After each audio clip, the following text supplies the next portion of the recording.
नमस्कार दोस्तों, स्वागत है आप सबका डिफेंस स्कोप पर, जहां हम लाते हैं भारत के डिफेंस सेक्टर की लेटेस्ट और सबसे बड़ी अपडेट्स। आज की वीडियो में हम डिस्कस करेंगे 4 मेजर डिफेंस डेवलपमेंट्स जो इंडिया के लिए काफ़ी इम्पॉर्टेंट हैं।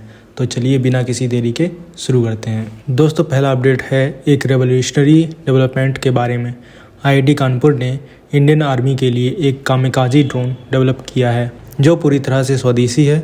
ये ड्रोन फ्यूचर वॉरफेयर के लिए एक टैक्टिकल एडवांटेज बन सकता है और बैटलफील्ड पर एनिमी एसेट को न्यूट्रलाइज करने के लिए काफ़ी हेल्पफुल रहेगा। सबसे पहले बात करते हैं इस ड्रोन के डिज़ाइन और फीचर्स की। ये एक फोल्डेबल फिक्स्ड विंग ड्रोन है जो सिर्फ 2 मीटर लॉन्ग है। इसका यूनिक डिज़ाइन इसे कॉम्पैक्ट और पोर्टेबल बनाता है, जिससे ये कैटपल्ट या कैनिस्टर लॉन्चर के थ्रू डिप्लॉय किया जा सकता है। इसका स्ट्राइकिंग रेंज 100 किलोमीटर तक है और ये 6 किलो का वॉरहेड कैरी कर सकता है, जो टैंक्स और एनिमी इंस्टॉलेशन को डिस्ट्रॉय करने के लिए काफ़ी है। स्टील्थ टेक्नोलॉजी के साथ ही रडार डिटेक्शन से बचा रह सकता है और इसका AI इनेबल्ड गाइडेंस सिस्टम इसे रियल टाइम डिसीजन मेकिंग में एफिशिएंट बनाता है। लेबोरेटरी टेस्ट ऑलरेडी कंप्लीट हो चुके हैं और फुल स्केल ट्रायल अगले 6-8 महीने में एक्सपेक्टेड है।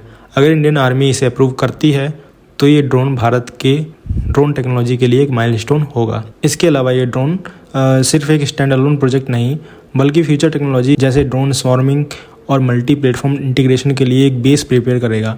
IIT कानपुर के इस इनिशिएटिव के थ्रू प्राइवेट डिफेंस फर्म्स के साथ कोलैबोरेशन भी होने की उम्मीद रहेगी, जो भारत के ड्रोन इकोसिस्टम को और एडवांस बनाएगा। अगली बड़ी खबर है इसरो और स्पेसएक्स के कोलैबोरेशन के बारे में।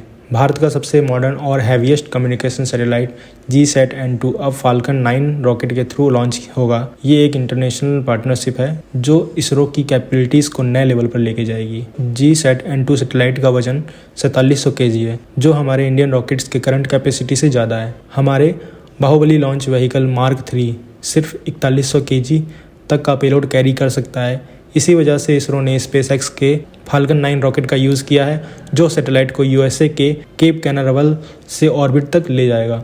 सैटेलाइट में 32 एडवांस यूज़र बीम्स हैं, 8 नैरो बीम्स नॉर्दर्न रीजन के लिए और 24 वाइड बीम्स पूरे भारत के लिए। ये बीम्स हाई स्पीड इंटरनेट और इन फ्लाइट कनेक्टिविटी प्रोवाइड करेंगी। ये सैटेलाइट अगले 14 साल तक भारत के कम्युनिकेशन नेटवर्क को काफ़ी स्ट्रेंथन करेगा। स्पेसएक्स के साथ ये कोलैबोरेशन एक कमर्शियल डील है जिसका कॉस्ट अप्रॉक्स $60 to $70 मिलियन है। ये पार्टनरशिप न सिर्फ हमारे स्पेस सेक्टर के लिए प्रॉफिटेबल है, बल्कि भारत के ग्लोबल स्पेस कोलैबोरेशन नेटवर्क को भी बूस्ट करती है। तीसरा अपडेट है BSF के रिसेंट ऑपरेशन के बारे में, जहां उन्होंने एक हफ्ते में 16 इलीगल ड्रोन्स को सीज किया है। ये ड्रोन पाकिस्तान के नारकोटिक्स, वेपन और फेक करेंसी स्मगल के लिए यूज़ हो रहे थे। दोस्तों, ये ड्रोन अमृतसर, तरन तारण और गुरदासपुर सेक्टर में रिकवर किए गए हैं। टोटल 16 kg नारकोटिक्स और इलीगल आइटम को भी सीज किया गया है। 2023 में अब तक BSF ने 216 ड्रोन्स को रिकवर किया है, जो एक बहुत अलार्मिंग नंबर है। ये सिचुएशन हमें दिखाती है कि ड्रोन्स का इलीगल यूज़ अब एक बड़े सिक्योरिटी चैलेंज के रूप में उभर रहा है, लेकिन BSF की टाइट विजिलेंस और एंटी ड्रोन मेजर से काफ़ी स्मगलिंग अटैम्प्ट्स फेल हुए हैं। आगे चल के हमें अपनी एंटी ड्रोन टेक्नोलॉजी और सर्वेलेंस सिस्टम को और भी ज़्यादा एडवांस करना होगा ताकि इस थ्रेट को कम्प्लीटली एलिमिनेट किया जा सके। और अब बात करते हैं इंडिया और जापान के बीच एक नए डिफेंस पार्टनरशिप के बारे में। दोनों देशों ने यूनिकॉर्न मास्ट सिस्टम को डेवलप करने के लिए एक मेमोरेंडम ऑफ इम्प्लीमेंटेशन साइन किया है, जो एक लैंडमार्क कोलैबोरेशन है। यूनिकॉर्न मास्ट एक नेक्स्ट जेन नेवल मास्ट सिस्टम है जो एडवांस रडार, सेंसर और कम्युनिकेशन सिस्टम को इंटीग्रेट करेगा। ये मास्ट स्टील्थ डिज़ाइन का यूज़ करता है, जो एनिमी डिटेक्शन को काफ़ी मुश्किल बनाता है और नेवल वेसल्स को ज़्यादा सिक्योर रखता है। इस प्रोजेक्ट के थ्रू इंडिया और जापान के डिफेंस इंडस्ट्रीज़ के बीच टेक्नोलॉजी ट्रांसफ़र और को डेवलपमेंट को बूस्ट किया जा रहा है। आने वाले टाइम में under water system, autonomous platform और साइबर सिक्योरिटी जैसे एडवांस डिफेंस टेक्नोलॉजीज़ में भी दोनों देश और कोलैबोरेशन करेंगे। ये पार्टनरशिप इंडो पैसिफिक रीजन के लिए सिक्योरिटी आर्किटेक्चर को स्ट्रॉन्ग नहीं करेगी, बल्कि भारत के ग्लोबल डिफेंस कोलैबोरेशन को एक नए लेवल पर लेके जाएगी। तो दोस्तों, ये थे आज के 4 बड़े अपडेट्स जो भारत के डिफेंस और सिक्योरिटीज़ के लिए बहुत इंपॉर्टेंट, सिग्निफिकेंट है।